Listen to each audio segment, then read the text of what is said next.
भाळी अर्धचंद्र माथी शुभ्र गंगा लिंपिल सर्वांगा चिताभस्म लिंपिल सर्वांगा चिताभस्म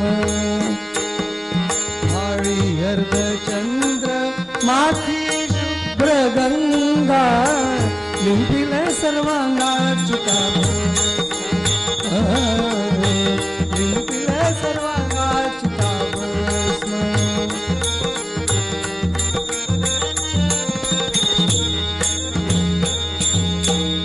गळा सर्पमाळा ल्याला व्याघ्रांबर गळा सर्पमाळा ल्याला व्याघ्रांबर शिव तो सुंदर सत्य तोची शिव तो सुंदर सत्य तोची शंख शिंगनाद गर्जे शिव गण शंख शिंगनाद गर्जे शिव गण पायी भक्त जन ओंगी भाळी अर्धचंद्र माथी शुभ्र गंगा लिंपिले सर्वांगा चिताभस्म लिंपिले सर्वांगा चिताभस्म ओ लिंपिले सर्वांगा चिताभस्म। कैलास पर्वतावरती देवादिदेव महादेव ध्यानस्थ बसलेले होते। काय भगवंताचं सुंदर रूप, कर्पूर गौरम करुणावतारम संसार सारम भुजगेंद्रहारम असं गौरांग असलेले भगवंत। खरं म्हणजे तमोगुणाची देवता असलेले भगवान महादेव आपण तमासाठी काळा रंग साधारणतः आपल्याला माहिती आहे। तम म्हणजे रात्र, काळा रंग अभिप्रेत आहे, परंतु भगवंताचा वर्ण कसा आहे, गौरांग आहे। कर्पुरासारखा त्यांचं वर्ण आहे, पण त्यांचे भगवान महाविष्णू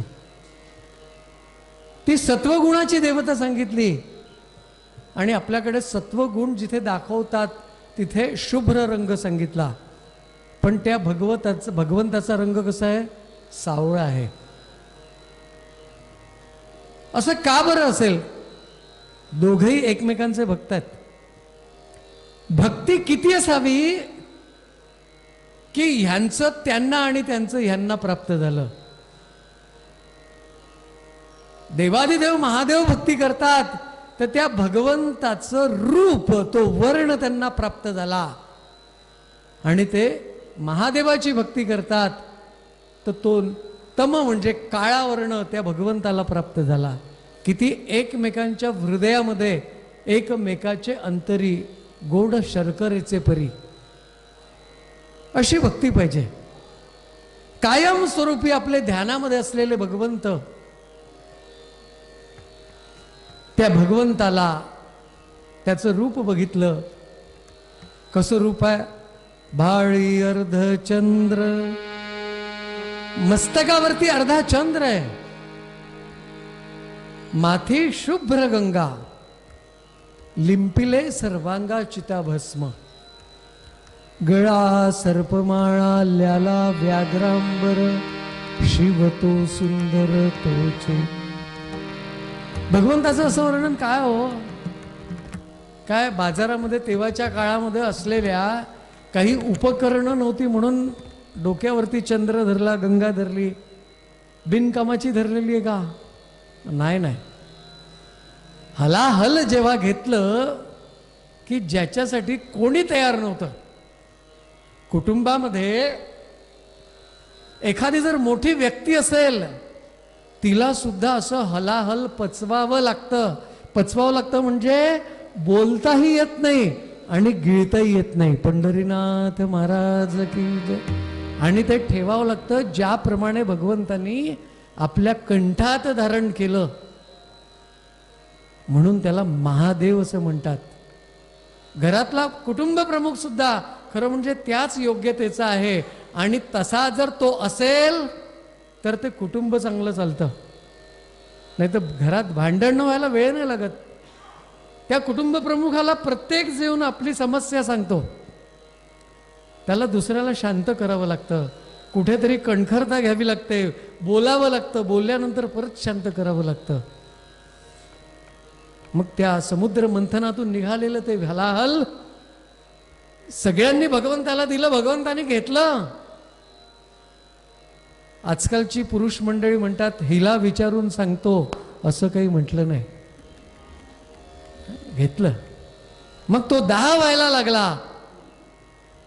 ते गळ्यामध्ये असलं ते काळं विष गोऱ्या कंठामध्ये टाकल्यामुळे त्याचा वर्ण निळा आला, म्हणून भगवंताला नीलकंठ नाव प्राप्त झालं. पण शेवटी विष ते विषच हो, त्याचा दाह होत होता. मग त्याच्यासाठी प्रत्येकाने उपाय सुचवले. आम्हाला जर काही झालं, एखाद्या गावात राहिलो किंवा घरात राहिलो, हा अनुभव तुम्हाला येतो.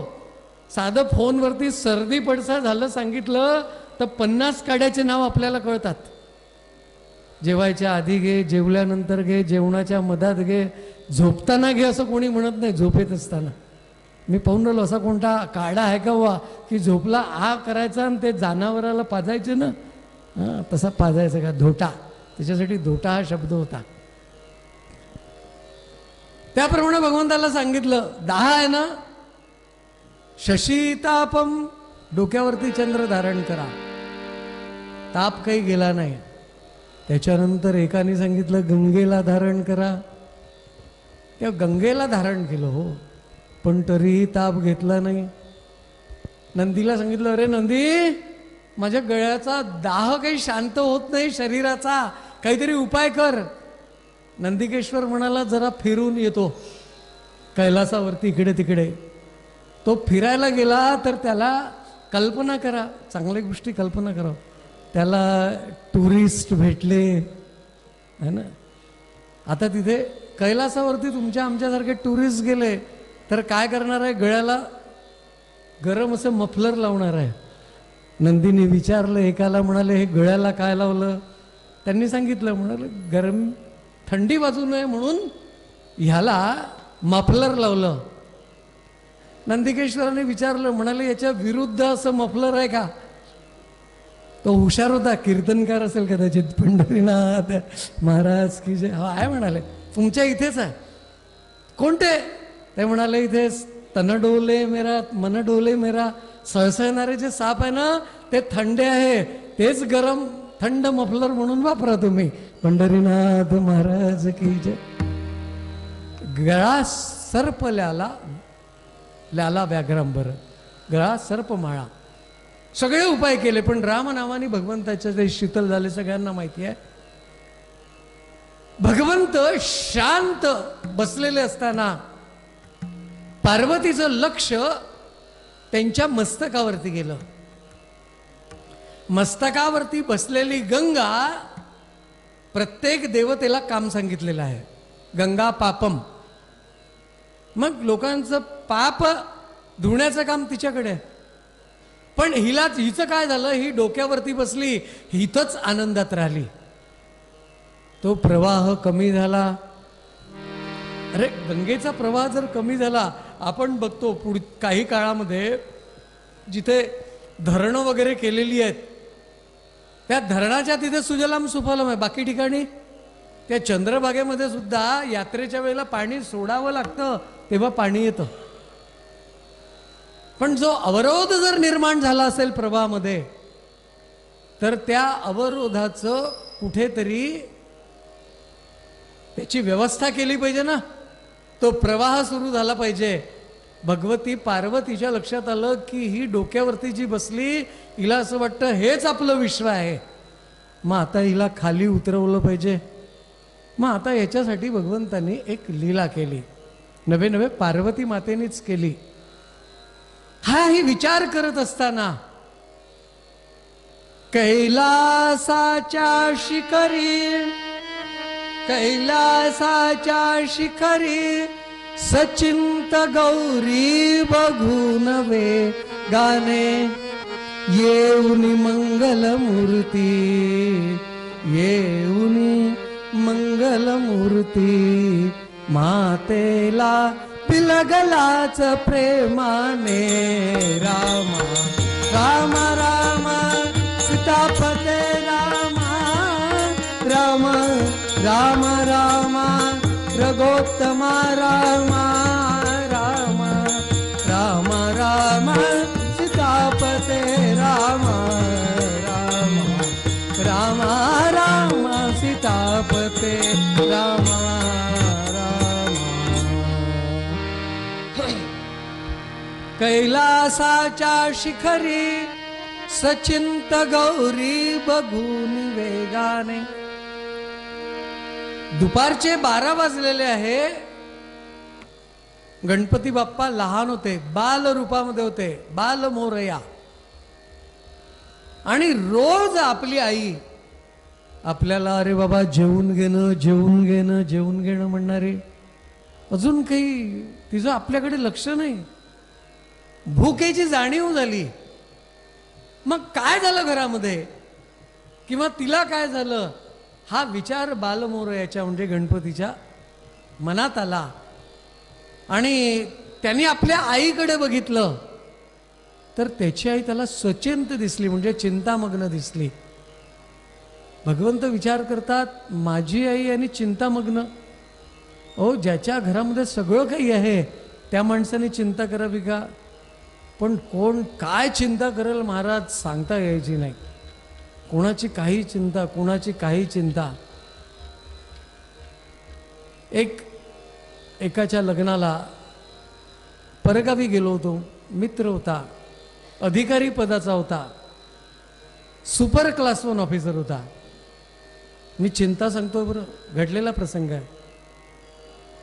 त्याच्या मुलीच्या लग्नाला गेलो, गावाला गेलो त्र्यंबकेश्वरला. एका सभागृहामध्ये लग्न होतं. अनेक वर्षानंतर त्याला भेटल्यानंतर काय तो याचा सोहळा झाला सीमांत पूजनाचा. आणि तो बाहेर फिरताना दिसला म्हणून रूममध्ये जाऊन त्याच्याजवळ बोलायला गेलो. त्याच्या हातामध्ये म्हणजे एक काडी होती. मी त्याला म्हटलं अरे का नाही? म्हणाले आमच्या घरचा तो रॉकी जो आहे ना त्याच्या सेवेत आहे. तरी त्यांनी घरून एक सेवक आणला होता. तो सेवक त्याला रस्त्यावरती फिरत होता. हा त्या पोर्चच्या त्या लॉनमध्ये तिथे फिरत होता. बोलत होतो. अर्धा तास झाला बोलणं चालू आहे. त्या सेवकाची ड्युटी संपली. तो म्हणाला मालक अब ये आपके स्वाधीन, आप देखो क्या है. आता तो चालला गेला, हा फिरून राहिला, त्याच्यामागे मी पण फिरून राहिलेलो आहे. मी याला म्हटलं अरे किती वेळ फिरणार, रात्रीचे 11:30 वाजले, उद्या सकाळी 8:24 लग्न, तुला झोपायचं नाही आहे का? तो म्हणाले झोप तर मला तुझ्यापेक्षा जास्त येऊन राहिली. म्हटलं मग जात का नाही झोपायला? नाही म्हणाले माझी एक समस्या आहे. म्हटलं कोणती समस्या आहे? म्हणाले या कुत्र्यामुळे निर्माण झालेली समस्या आहे. म्हटलं आता समस्या कोणती आहे? तर त्यांनी मला सांगितलं याच्या ज्या काही शंका आहे त्याची समस्या आहे. पंढरीनाथ महाराज की जय. म्हटलं दीर्घ शंका झाली, मीच पाहिलं. म्हणाले ती राहिली असती तर चाललं असतं, पण लघु शंका झाली नाही. पंढरीनाथ महाराज की जय. जर यदा कदाचित माझ्या खोलीमध्ये यांनी तसं काही केलं तर त्याचे परिणाम मला रात्रभर झोप येणार नाही. आणि हॉटेल मालकाला मी काय सांगेल? कोणाची काय चिंता आहे महाराज मला सांगा. अनेक चिंता राहतात लोकांना. माझी आई नेमकी काय चिंता करते हा तो विचार करतो. आणि धावत धावत आला, आईच्या कमरेला मिठी मारली, आईला गदगद हलवलं. आई तुझं लक्ष नाही माझ्याकडे. ही पण आता भानावर आली आणि विचारते काय झालं? अगं मला मगापासून भूक लागली, माझं तुझ्याकडे लक्ष नाही आहे. मध्यम इसका बालमोरया बालमोर धादीना धातुना बालमोरया म्हणती गौरीला, बालमोरया म्हणती गौरीला, भूक लागली आई ग मला, भूक लागली आई ग मला, लक्षणा तुझे आज मजवरी, लक्षणा तुझे आज मजवरी, खिन्नता कशी तव मुखावरी, खिन्नता कशी तव मुखावरी, बालमोरया हो, बालमोरया हो, बालमोरया. आज तुला माझ्याकडे लक्ष नाही. ती म्हणते पार्वती, हो आज लक्ष नाही आहे, बरोबर आहे, परंतु तुला भूक लागली ना, आता स्वयंपाक तयार करते, वाढते. आई आता माझी भूक गेली, मला पहिल्यांदा सांग तुझ्या चिंतेचं कारण काय आहे. ती विचार करते, माझ्या जे मनामध्ये विचार चालू आहे त्या लहानशा पोराला मी काय सांगणार. बरं सांगून काही उपयोग नाही. पार्वती म्हणते त्याला, अरे त्याची कारणं वेगळी आहेत बाबा, तू इतका लहान आहे, तुला सांगू नाही शकत, त्याचा उपयोग नाही आहे. म्हणजे आई तुम्हाला असं सामान्य समजतंय. लोक मला सुखकर्ता म्हणतात, दुःख हरता म्हणतात, बुद्धीची देवता म्हणतात, आणि तुझं माझ्याबद्दलचं मत काय, एक सामान्य बालक, असं तुझ्या मनामध्ये का विचार आला. अरे का नाही येणार बाळा, तू लहान आहेस.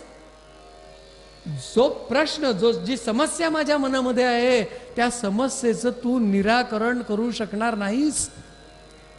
आणि निराकरण करू शकणार नाही म्हटल्यानंतर बालमोरया सुद्धा जिद्दीला पेटला. नाही नाही, आता पहिले समस्येचं निवारण आणि तदनंतर जेवण. शेवटी पोरग हट्टाला भेटलं. आई सांगायला लागली, तात तुझे रममाण सर्वदा गंगा रमणी संगे, तात तुझे रममाण सर्वदा गंगा रमणी संगे, पाहुनी तिजला मस्तकी ऐशा, पाहुनी तिजला मस्तकी ऐशा, अंतर माझे भंगे. हो रामा साधोजी राजा राम कहो जी. अरे तुझे वडील सदोदित जिच्या मध्ये मग्न असतात, ती गंगा माता, ती पण त्यांच्याच वचनामध्ये लिप्त, आणि ह्यांचं लक्ष ती डोक्यावर असल्यामुळे तिथे. तात तुझे रममाण सर्वदा गंगा रमणी संगे, पाहुनी तिजला मस्तकी ऐशा, अंतर माझे भंगे. आणि तिला त्या डोक्यावरती बसलेली आहे, बघितलं, माझ्या मनाची चलबिचल होते. आणि डोकं हे असं स्थान आहे महाराज, एक तर कोणी कोणाला बसू नाही देत, आणि बसवलं तर माणूस तिथून उतरत नाही. मग तो लहानसा पोरगा असो किंवा आणखी कोणी असो. पंढरीनाथ महाराज की जय. सर्वेषु गात्रेषु शिरप्रधानम. सर्वात मुख्य स्थान काय आहे शरीरामध्ये? मस्तक सांगितलं. बालमोरयाने ऐकून घेतलं. म्हणाले, आई एवढीशी समस्या? आता ती त्या पोराकडे पाहून हसायला लागली. म्हणाले, तू एवढीशी समस्या समजतो? बाळा, तू किती लहान आहेस याची मला जाणीव आहे. ती गंगा माता कोणाच्या डोक्यावरती बसली याचा तुला तारतम्य आहे का, विवेक आहे का? तुझे वडील माहिती आहे ना, तमोगुणाची देवता. वळलं तर सूत नाही तर भूत आहे म्हणाले. कधी राग येत नाही आणि आला तर काही सांगता यायचं नाही. आणि त्यांच्या डोक्यावरती बसलेल्या गंगेची समस्या तू सामान्य समजतो, हे कसं शक्य आहे? म्हणतो आई मला बुद्धीची देवता म्हणतात. अगं मला माहिती आहे काय करायचं. आणि आपलं लहानसं पोरग आपल्याला मदत करते हे म्हटल्यानंतर तिचे डोळे पाण्याने भरून आले. नयनात अश्रू दाटती हो, नयनात अश्रू दाटती, म्लान मुख किती तुझे ग आई. नयनात अश्रू दाटती, म्लान मुख किती तुझे ग आई. तू सांग मला दुःख दूर तवने, तू सांग मला दुःख दूर तवने. पाहता तुला दुःखिता हो, पाहता तुला दुःखिता होय मनी व्यथा. पाहता तुला दुःखिता होय मनी व्यथा, जीव व्याकुळतो. तू सांग मला मी दुःख दूर त्वनेतो, तू सांग मला मी दुःख दूर त्वनेतो. आईच्या डोळ्यात टचकन पाणी आलं. म्हणाले आई तुझी समस्या मला आता कळली. तुझी समस्या दूर करायचं माझ्यात सामर्थ्य आहे. आता मी जेवण करतो आणि नंतर समस्येला लागतो. भगवतीने स्वयंपाक केला, त्याला जेवू घातलं आणि दिवसभर खेळला. सकाळ झाली दुसऱ्या दिवशी बालमोरयाने मातेला नमस्कार केला. तिला वाटलं पोरग विसरलं. सकाळी नमस्कार केला. आईने विचारलं काय रे कुठे निघालास? अगं कालची ती तुझी समस्या आहे ना, त्या समस्येचं निराकरण करायला. अरे हो पण कुठे चाललास? बाबा तर तिथे बसलेले आहे, बाबांच्या जवळची समस्या आहे. हे म्हणतात तिथे जाऊन काही उपयोग नाही आहे ना, तिथे जाऊन उपयोग नाही आहे. ती समस्या कशी सोडवायची याची जाणीव मला झालेली आहे आणि त्याप्रमाणे मी जातो. तू मला आशीर्वाद दे. ही म्हणते नक्की तू वडिलांजवळ जाणार नाहीस ना? नाही नाही आई मी त्यांच्याजवळ जाणार नाही. विजयी भव असा आशीर्वाद दिला आणि बालगजानन निघाले. कुठे गेले? पर्जन्य मंत्रालयामध्ये भगवान वरुण देवांकडे. वरुण काकांना नमस्कार केला. त्याचं स्वागत वरुणांनी केलं. ये गजानना मोरया ये म्हणून स्वागत केलं. दोघांचा वार्तालाप चालू आहे. मुख्य प्रयोजन विचारलं वरुण देवांनी येण्याचं कारण. तेव्हा लहानसा गजानन म्हणतो काही नाही सहज आलो. तुमची आठवण झाली. एखाद्याने असं सहज आलो असं विचारलं ना, पहिलं विचारावं नेमकं कारण काय. जो फोन कधी वर्षभरात येत नाही आणि तुमच्या इथे पाऊस चालू आहे की नाही आहे एवढं विचारायला फोन आला की त्याच्यामागे काहीतरी मोठं रामायण आहे हे समजून जायचं माणसाने. हे लहानसं पोरगं म्हणतो काम नाही. अरे मोरया काय कारण आहे सांग बाबा. गजानन म्हणतो सांगतो माझ्या मनामध्ये एक समस्या आहे, त्याचं उत्तर तुमच्याकडे आहे. ती समस्या तुम्ही सोडवणार? वरुण काका म्हणतात माझ्या मर्यादेतली असेल तर ती सोडविल, अन्यथा नाही. मोरया म्हणतो काका बस तुमच्याकडनंच काम होऊ शकणार आहे. बरं असं काय काम आहे? पहिले वचन द्या. पहिले वचन मागितलं. वरुण देव सावध झाले. वचन मागतोय, काही गडबड तर नाही. मोठ्या बापाचं पोरगा आहे. जे काम वडिलांकडून होत नाही ते वडिलांकडनं आडमार्गाने तर करत नाही. ही आता प्रश्न यांच्या मनात निर्माण झाला. त्यांच्या चेहऱ्यावरचे भाव ओळखले आणि गजानन म्हणतो तुम्हाच्या पदाला कुठलाही धोका होणार नाही याची मी जाणीव आहे मला. मी तुम्हाला शब्द देतो पण माझं काम तुम्ही करा. वचन हो दिलं. यांनी त्याला आश्वस्त केलं, त्यांनी यांना केलं. आणि सांगितलं. म्हणाले आता जो पर्जन्यवृष्टीचा मोसम येणार त्यामध्ये कुठे पाऊस पडायचा, कुठे नाही पडायचा, कुठे अतिवृष्टी व्हायची, कुठे अनावृष्टी व्हायची हे मी सांगेन, त्याप्रमाणे झालं पाहिजे. वरुणदेव विचार करतात, कामात जर कुचराई केली तर आजकालचं कॅबिनेट फार कठीण आहे, आपलं पद राहील की नाही सांगता यायचं नाही, पण पोरांनी आश्वस्त केलेलं आहे. बरं सांग काय करायचं. तेव्हा बालगजानन त्यांना सांगतो, ब्रह्मगिरी सोडून जगती सर्वत्र अवर्षण पडले. ब्रह्मगिरी सोडून जगती सर्वत्र अवर्षण पडले. पाण्याचा थेंबन कोठे आटले नद्यान नाले. पाण्याचा थेंबन कोठे आटले नद्यान नाले.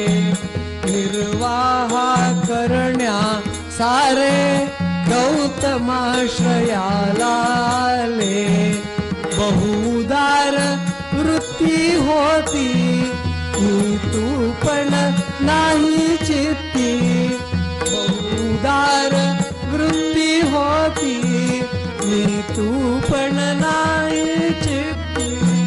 साऱ्यांना आश्रय देती साधुत्व हेच जाणावे. देवाचे रूप पहावे साधुत्व हेच जाणावे. देवाचे रूप पहावे. काय सूचना केली. ब्रह्मगिरी पर्वताच्या आजूबाजूच्या परिसरामध्ये यथोचित पर्जन्यवृष्टी, काही अंतरावरती अतिवृष्टी, दुसऱ्या भागाला अनावृष्टी. त्यांनी विचारलं याचं कारण काय. मोरया म्हणतो यातनं जगाचं कल्याण करायचं आहे एवढं सांगतो. आश्वस्त झाले, दिलेला शब्द खरा केला. ब्रह्मगिरी प्रदेश म्हणजे आपल्या त्र्यंबकेश्वरचा. त्या ब्रह्मगिरी प्रदेशावरती यथोचित पर्जन्यवृष्टी, काही ठिकाणी अनावृष्टी, काही ठिकाणी अतिवृष्टी. आता पूर आला, अतिवृष्टी झाली, आली नाही तर काय स्थिती होते आपण आजही बघतो. मग जिथे योग्य जागा आहे त्या स्थानावरती अनेक लोक आपलं स्थान सोडून पलायन करून तिथे येतात. जिथे पीक पाणी चांगलं आहे त्याप्रमाणे आजूबाजूच्या परिसरातील अनेक लोकांनी तिथे वास्तव्याला यायला सुरुवात केली. तांडेच्या तांडे तिथे यायला लागले. निर्वाहा करण्यासारे गौतमाश्रयाला आले. कोणाचं वास्तव्य होतं तिथे. गौतम ऋषींचं वास्तव्य होतं. आणि गौतमाच्या आश्रयांनी आता तो जनता जनार्दन तिथे आनंदाने राहू लागला होता. बहुदार वृत्ती होती मी तू पण नाही चित्ती. साऱ्यांना आश्रय देती साधुत्व हेच जाणावे. देवाचे रूप पहावे. सगळ्या लोकांमध्ये भगवंताचं ते रूप पाहायचं. या जनता जनार्दनाची सेवा होती, याचा आनंद होता. आणि सगळी मंडळी तिथे आली. आनंदही आनंद तिथे चालू आहे. आणि भगवान गजाननाने आता आपल्या लीलेला सुरुवात केली. काय लीला होती हो. त्यांनी जी लीला केली ती अशी होती. उमातन ये घेतले मुनिवे एषा गाय घेऊन ये ब्रह्मगिरी प्रदेशा. गौतमाने आदरे आश्रियेले वेद विद्येने नाव बहुके. एक दासी बरोबर घेतली. तिला दासीला गायीचं रूप दिलं आणि ऋषींचं रूप, गणेश ऋषींचं रूप घेऊन गजानन तिथे आले. आणि आल्यानंतर ह्या ऋषींनी त्या ऋषींचं स्वागत केलं. म्हणाले, ऋषीवर आगतम सुस्वागतम, बरं झालं तुम्ही आलात. इथे हा जो सगळा जनार्दन आहे, त्या जनता जनार्दनाला उद्बोधनाचं काम तुम्ही करावं अशी माझी इच्छा आहे. हे म्हणतात, मी आलोच त्याच्यासाठी आहे, कामासाठी. बिनकामाचं मी कुठे जात नाही. आणि ते ऋषीवर आल्यानंतर रोज सकाळी प्रवचन व्हावं, भजन व्हावं, कीर्तन व्हावं, आनंदाने आनंद चालू आहे. लोक आनंदामध्ये आहे. आणि आनंदात असताना रोज यांनी तिथे जे पीक येत होती त्या पिकांचं धान्य काढावं आणि सगळ्यांना जेवू घालावं. हे आनंदाचे दिवस चालू असताना एक दिवशी एक प्रसंग घडला. काय घडलं? गौतम ऋषी ध्यानाला बसले. तिथली जबाबदारी आपल्या अहल्येला सांगून ठेवलेली होती आणि आसन सिद्ध केलं आणि ध्यानाला बसले. आणि हीच संधी त्या गणेश ऋषींनी बघितली. ती दासी गाया रूपात जी आणली होती त्या गाईला सांगितलं, बाई जा त्या पिकाची तू नासाडी कर. ती गाय त्या पिकामध्ये गेली, नासाडी करायला लागली, हंबरायला लागली. काहीतरी अघटित घडतं याची जाणीव गौतम ऋषींना झाली आणि त्यांनी तिथूनच तिला हाकलायचा प्रयत्न केला. पण ती काही गाय जात नव्हती. आवाज दिला अहल्येला, अगं जरा त्या गायीकडे लक्ष दे, ती पिकांची नासाडी करतीये. तिच्यावरती कोणती मोहिनी झाली, तिलाही आवाज गेला नाही. आपलं आसन सिद्ध केलंय, सोडता येत नाही, प्रश्न बाका होता. म्हणून त्यांनी काय केलं, जवळ असलेली ती गवताची काडी दर्भा घेतली, तिच्यावरती मंत्रोच्चार केला आणि त्या गायीच्या दिशेने हरकवली. गाय जाईना म्हणून फेकिली मंत्रुनी दरबात्यांनी. गाय जाईना म्हणून फेकिली मंत्रुनी दरबात्या. गाय जाईना म्हणून फेकिली मंत्रुनी दरबात्यांनी. जीवित यात्रा संपुनी पडली, जीवित यात्रा संपुनी पडली. गोमाता ती मरुनी सरली, पुण्याई सारी सरली, पुण्याई सारी. ती दर्भा फेकली. शापात अपि शराद अपि, काय मंत्राचं सामर्थ्य होतं. त्या सामर्थ्यामुळे ती दर्भा त्या गाईला स्पर्श करती झाली आणि ती मूर्छित पडली.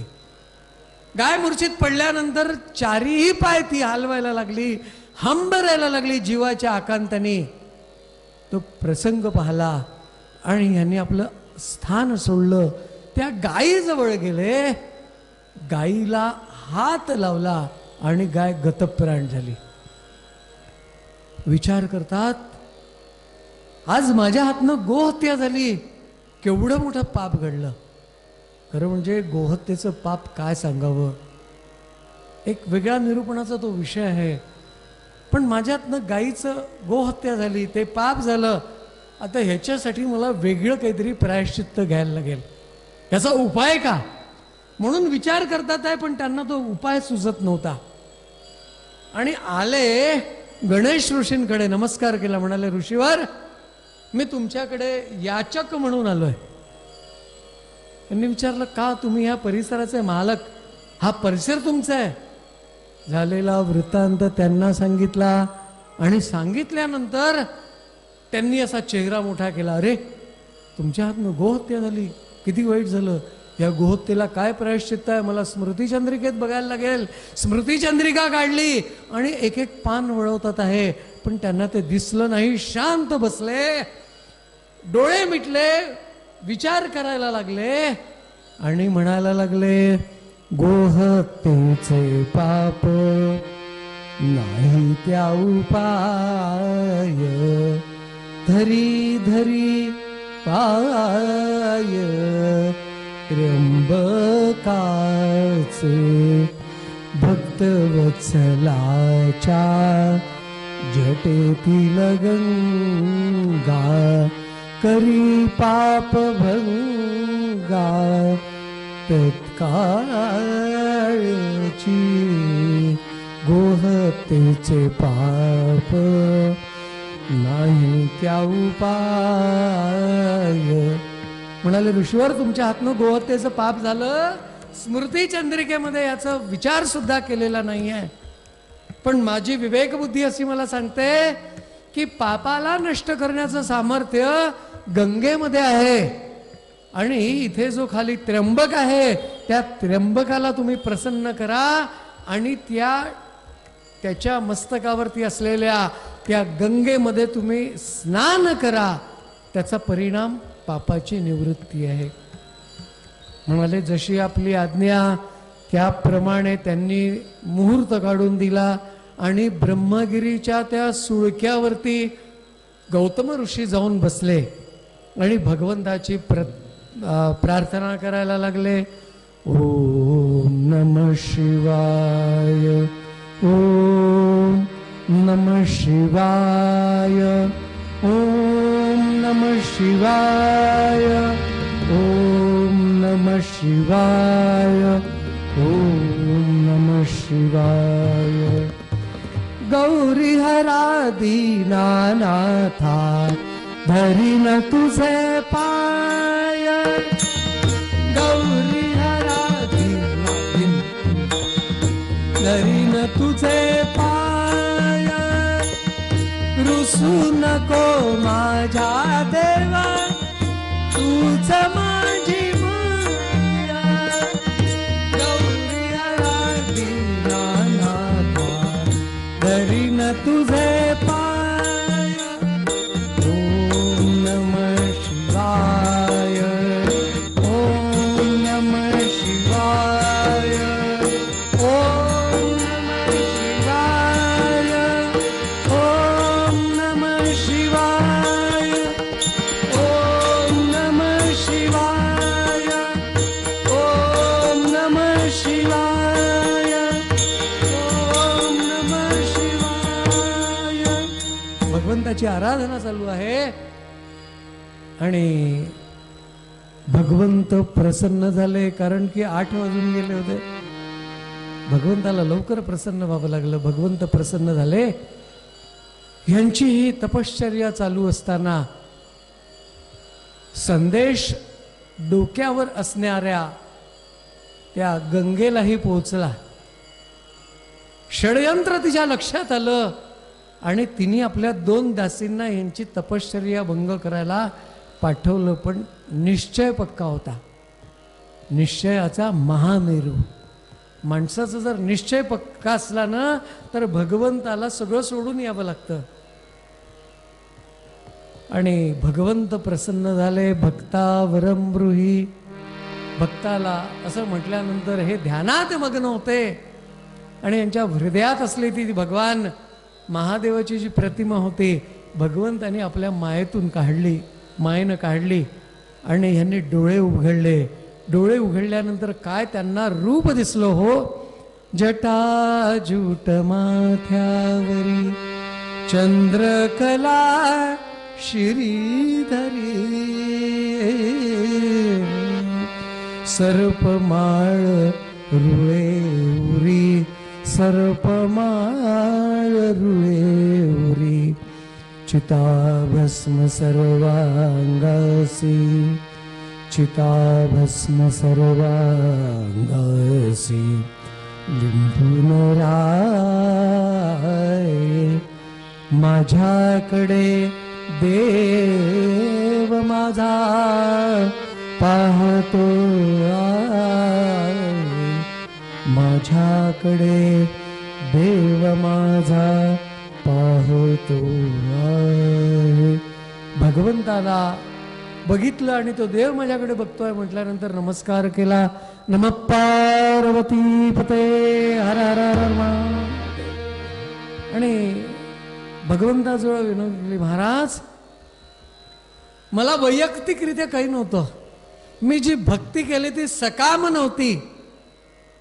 पण माझ्या हातनं ही जी हत्या घडली, आमच्या ऋषीवरांनी सांगितलं आपल्या मस्तकावरती असलेली ही जी गंगा, त्या गंगेमध्ये स्नान केलं तर पापाची निवृत्ती आहे. भगवंतानी तथास्तु म्हटलं आणि तथास्तु म्हटल्यानंतर वरती डोक्यावरती सूचना केली. म्हणाले, बाईसाहेब खाली उतरा. आता युगायुगानु बसलेली ती भगवती ती उतरणार आहे का?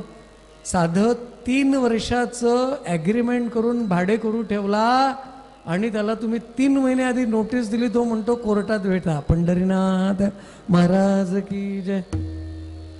मग युगानुयुग बसलेली ती महाराज म्हणतात, भगवंत म्हणतात, भक्तापेक्षा दुसरे काही जगतामध्ये मजला नाही.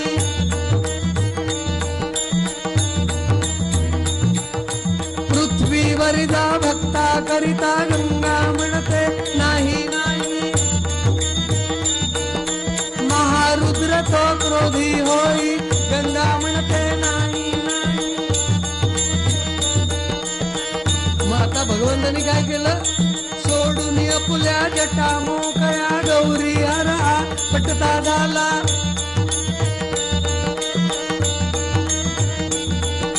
सोडून अपुल्या जटा मोकळ्या गौरी हरा पटता झाला. गौरी हरा पटता झाला. गौरी हरा पटता झाला. आणि हिने नाही नाही म्हटल्यानंतर भगवंताला राग आला. भगवंतानी जटा मोकळ्या सोडल्या, घर घर घर घर घर घर घर घर फिरवला आणि धाड दिशी आपटल्या. भगवंताची ती शक्ती डोक्यावरनं खाली उतरली, पण तरीही भगवंतापासनं दूर गेली. दूर गेली म्हणजे गुप्त झाली. आजही भगवंतानी जी जटा तिथे आपटली त्याचे निशाण तिथे आहे, पण डोक्यावरनं उतरलेली गंगा आजूबाजूला दिसत नाही. भगवंतानी पाहिलं गेली कुठे? गुप्त झालेली दिसते. मग तिथून ती गंगा गुप्त झाली. भगवंतानी आज्ञा केली, बाईसाहेब बऱ्या बोलानी प्रगट व्हावा. मला भक्तापेक्षा दुसरं तिसरं काही नाही आहे. तुम्ही झालात तर ठीक आहे, अन्यथा त्रैलोक्यातलं अस्तित्व नष्ट करून टाकेल. तिसरा डोळा उघडून ही मात्रा लागू पडली.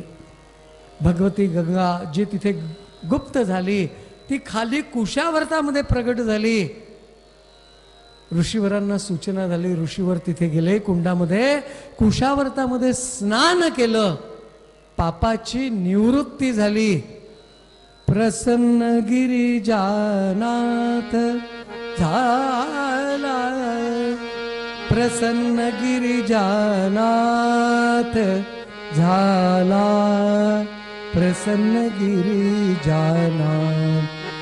गौतम ऋषीच्या पाप क्षालना. गौतम ऋषीच्या पाप क्षालना. नित्य करुणी सर्व जनांना. भक्तांच्या उद्धरण्याला अवतरला साक्षात. झाला प्रसन्न गिरिजानाथ. झाला प्रसन्न गिरिजानाथ. प्रसन्न गिरिजानाथ. प्रसन्न गिरिजानाथ. गौतम ऋषीच्या पापक्षालना निमित्त करुणी सर्व जनांना उद्धरण्याला गंगा माता अवतरली साक्षात. ओ ज्या लोकांना दक्षिण काशी तिकडच्या भागांना या काशीला येणं जमत नाही, मग त्यांची पापाची निवृत्ती व्हावी की न व्हावी त्याच्यासाठी भगवंतांनी केलेली ही रचना आहे, लीला आहे. म्हणून त्या गंगेला तिथे गौतमी गंगा असं म्हणतात. या कथेचं नाव काय? गौतमी गंगा अवतरण. आज तिथे ती धरती सुजलाम सुफलाम केली. ज्याप्रमाणे नर्मदेची परिक्रमा होते त्याचप्रमाणे गोदावरीचीही परिक्रमा करणारे लोक आहे आणि पुण्याचा संचय करून घेतात. सांगण्याचं तात्पर्य, गौतम ऋषींना निमित्त करून गौतम ऋषींनी जी भगवंताची भक्ती केली ती भक्ती सकाम होती का? तर ती सकाम भक्ती नव्हती. ह्या सगळ्या सामान्य माणसांच्या उद्धरण्यासाठी रचलेली ती भगवंताची लीला होती. आणि त्या लीलेमध्ये गौतम ऋषी अंतर्भूत होते. मग अशी जर भक्ती केली जी निष्काम असेल तर तो भगवंत प्रसन्न होतो. म्हणून भगवंताला हीच भक्ती मान्य आहे. तुकाराम महाराज आपल्याला सांगतात, हेची थोर भक्ती आवडते, भक्ती आवडते. संकल्पावी माया संसाराची, संकल्पावी माया संसाराची, भक्ती आवडते देवा, भक्ती आवडते देवा, आवडते देवा.